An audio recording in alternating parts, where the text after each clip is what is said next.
good, and he has told us that we have also learned to manage our relations with China. This is one issue on which there may be some questions, I presume. Particularly today, we had two reports on China. Not only the Henderson report, which has just come out, finding out, well, not come out in the sense it has been leaked by no less a person than Neville Maxwell himself, who wrote the first India-China war book. But more disturbing than that, there are some reports of intrusions on the border. I don't know how far it is true. You did not refer to it, but that's also there.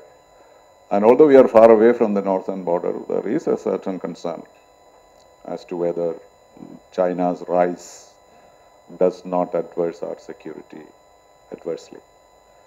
So that's something maybe which you may want to address, and because engagement with China was there even in the 50s and even in the 60s. There was no lack of communication with the Chinese at any time. Whether that alone will do, that alone will give us that sense of comfort.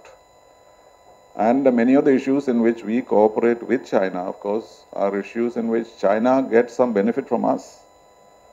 Like the trade, for example, is totally unbalanced. And the Chinese do not import anything from us, or very little from us. And so there is a certain amount of lack of balance. We hear about the Chinese influencing our neighbors, even affecting our influence in Africa, Asia, etc. So this is a concern, but certainly I think you know better than us how to deal with this. But I think that is I should not make a secret of this particular concern we have.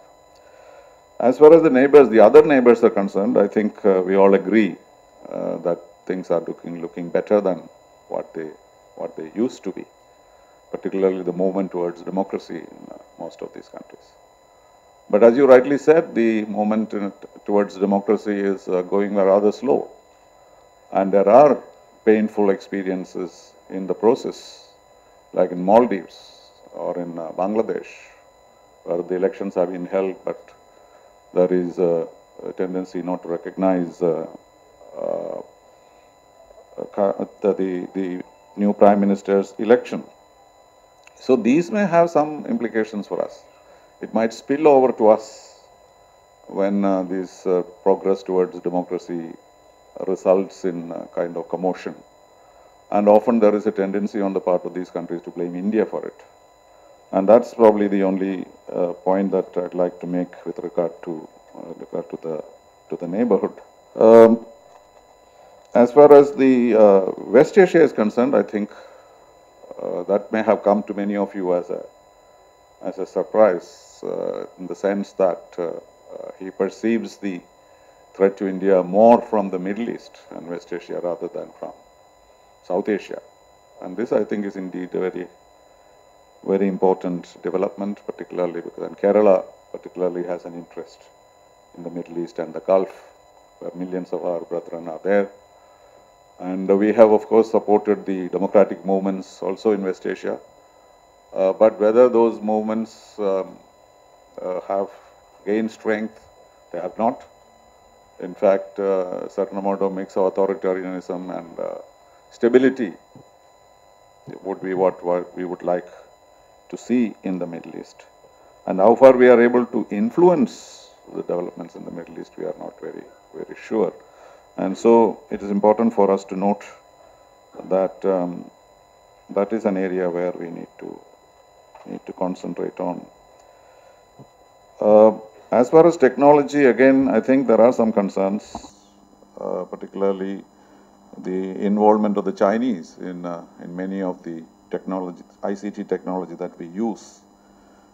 So you didn't speak about cyber threat, but there is a cyber threat which we are familiar with, and there our involvement with Chinese technology may be of some concern to us. But of course, the good news is what you have given us, that we have developed the means to deal with these rising sense of insecurity with regard to this. But the good news, of course, as you have said, is that there is no existential threat to India, and there is no war in the horizon.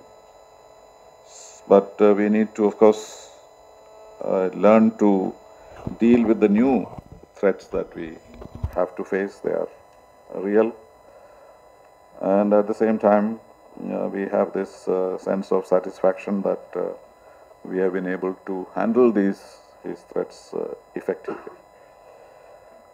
Of course, our role in the United Nations, and some of the two or three things which have happened recently, like Crimea, may be of some interest to some of us.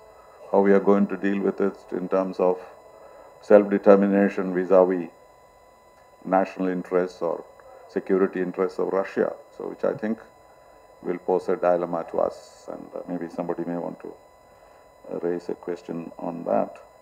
And then, of course, our relations with Japan. You didn't mention Japan, but of course you did say rise of other powers in the region. And I think the happiest thing that has happened in India's relations, external relations, I would say, was the new found or rediscovery of Japan and India. We have rediscovered each other. Japan has found it very important to build relations with us. Abe had said that in 10 years, India-Japan relations will be more important than India when Japan-China or Japan-US relations. This is very significant. And that relationship, I think, is more reassuring than many others in the region. So I just touched upon some of these just to highlight some of the issues, but we would like to hear from you, whoever wants to. Do we have a mic to go around? Okay. So we can probably go on till about 5:30 or so, depending on the needs for dealing with all the issues. So, who wants to shoot first? Yes.